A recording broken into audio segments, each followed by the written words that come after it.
Na Freedom, é a nossa hora. No estúdio, Mikhail Baranov. Olá. A Rússia lançou 9 mísseis balísticos Iskander-M62 drones contra a Ucrânia na noite de sexta para sábado. Cerca de 40 drones, que são Shads, informaram as forças aéreas das Forças Armadas da Ucrânia. Os militares ucranianos neutralizaram 50 VANTS-4 mísseis. Foram registrados impactos. Em 11 locais e em mais 4 caíram destroços de alvos aéreos russos abatidos. Um bombeiro morreu e outro ficou ferido em decorrência de um ataque com mísseis no distrito de Sinarnikovsk, na região de Dnipropetrovsk. A Rússia realizou um novo ataque enquanto os bombeiros apagavam um incêndio no local do impacto anterior. Também foi informado que uma moradora local morreu e outras 7 pessoas ficaram feridas. 2 caminhões de bombeiros e resgate foram danificados, assim como casas residenciais e lojas. Nesta noite, os ocupantes russos atacaram Kharkiv e seus arredores por quase 1 hora. Os russos lançaram 6 bombas aéreas e também dispararam 17 drones. Na capital regional, 5 empresas civis foram danificadas. Na cidade de Lozovaia, a infraestrutura ferroviária foi atacada, uma linha de transmissão de energia foi rompida e cerca de 25 mil assinantes ficaram sem eletricidade. No distrito de Chuiv, uma instalação de energia foi danificada. Segundo a administração militar de Kharkiv, não houve vítimas. Os trabalhos de restauração continuam. 2 pessoas morreram e 13 ficaram feridas. Essas são as consequências do ataque com mísseis pela manhã em Kiev, segundo o Serviço Estatal de Emergências. Os bombeiros eliminaram as consequências nos locais atingidos em 3 distritos da capital da Ucrânia. Um depósito foi destruído, casas e construções não residenciais foram danificadas, uma creche foi atingida. Mais detalhes sobre o ataque russo a Kiev na reportagem de Andrei Dmitrenko. O míssil que atingiu a creche em um dos bairros da capital deixou uma grande cratera. O projétil caiu perto do parquinho infantil. Agora, tudo aqui está coberto de estilhaços de vidro das janelas. Parte do prédio foi destruída. A instituição infantil terá que ser fechada temporariamente para reparos. A gente não esperava que isso fosse acontecer com a gente. Ainda bem que todo mundo está vivo. Ficou tudo bem. Não tinha ninguém na creche. O segurança está vivo. Então é isso. No fim, deu tudo certo. Pelo jeito que a guerra está, não parece que vai parar tão cedo. Todo dia tem alerta. As crianças correm para dentro dos prédios. Tanto os pequenos quanto os maiores. Alerta. Levamos todos para lá. As entradas dos prédios residenciais que ficam mais perto da creche atingida ficaram praticamente sem janelas. Os moradores ajudam os funcionários da prefeitura a limpar os cacos de vidro e pedaços do revestimento.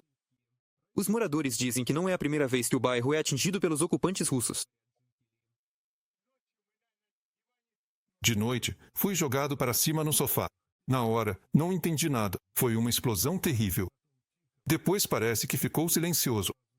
Não acendi a luz na hora, porque alguns meses atrás já tinha acontecido isso, vários estouros seguidos. Me levantei e fui até a cozinha. O vento soprava. Fui para a varanda. Na varanda também o vidro quebrou. Assim que ouvi o estrondo, corri para a janela e vi que algo estava voando. Mas aquilo voou em direção ao Instituto Politécnico. Depois a polícia chegou naquela casa por volta das 4h10. Chamaram para destrancar a porta, libertar alguém. E tragédia. Mesmo assim, as pessoas tentam voltar ao seu modo de vida habitual. Um pequeno café em um dos prédios danificados. Já está funcionando desde cedo e preparando pedidos. Os funcionários dizem que os clientes ligaram por conta própria para saber se estava tudo bem. Portas danificadas, persianas que deveriam fechar aqui, e do outro lado, a janela. Mas, no geral, a gente continua trabalhando mesmo assim. Estamos trabalhando. O trabalho segue nessas condições, infelizmente. Ainda havia pedidos desde ontem e precisamos fazer. A tradicional feira de sábado também abriu, apesar de estar localizada perto dos depósitos que foram muito danificados pelos bombardeios da manhã. Embora as nuvens de fumaça e o barulho constante dos equipamentos de resgate acabem mudando um pouco as coisas. Está muito difícil. As pessoas começam a sair, o ar está pesado. Você vê que não tem muita gente. Com medo ou sem medo, de qualquer jeito a gente precisa sair. Vivemos um dia de cada vez.